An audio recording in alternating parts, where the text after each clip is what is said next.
बहुत बुरा किया। ऐसा सलूक नहीं करना चाहिए था। कम से कम ना आने की माफी मांगते हुए एक चिट्ठी तो भेजी जा सकती थी, नहीं? हो सकता है चिट्ठी भेजने के लिए पता मालूम ना हो। हाँ, पता मालूम करना कौन सी बड़ी बात है। अब देखो ना, तुम्हारा पता ढूंढ कर मैं यहां पहुंच ही गया ना। ढूंढने पर तो भगवान भी मिल जाता है, सब कुछ मिल जाता है, सिवाय एक चीज की, सच्चा प्यार। सच्चा प्यार भी मिल जाएगा देव। मतलब तुम्हारा प्यार झूठा था। तुम क्यों नहीं आई प्रिया? तुम क्यों नहीं आई? तुमने वादा किया था कि तुम आओगी। देव प्लीज, हमने ये भी तय किया था हम दोनों में से एक नहीं आ पाएगा तो दूसरा सवाल नहीं करेगा। मैं जानता हूं तुम क्यों नहीं आई, क्योंकि तुम्हारे दिल में मेरे लिए सच्चा प्यार था ही नहीं। जब जवाब जानते हो तो सवाल पूछते क्यों हो?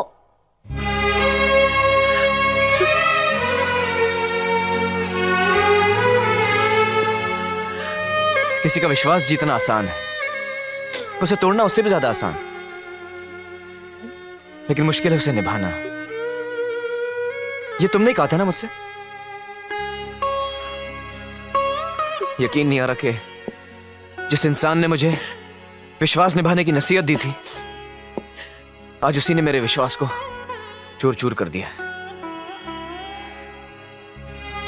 खैर, प्यार तो छोड़ो, तुमने तो अपनी दोस्ती भी नहीं निभाई, अपनी शादी पर भी नहीं बुलाया मुझे। जब होगी तो बुला लूंगी।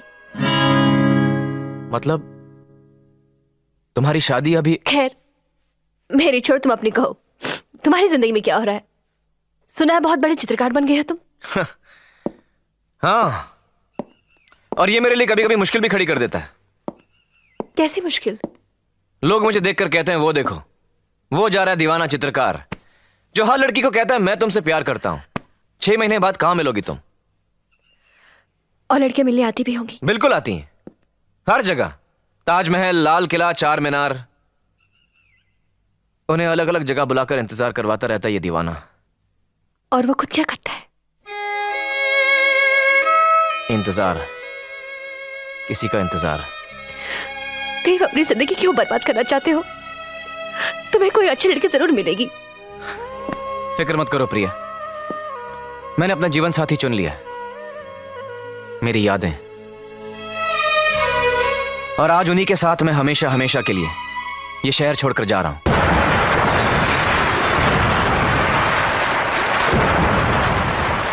अरे मैं तो भूल ही गया।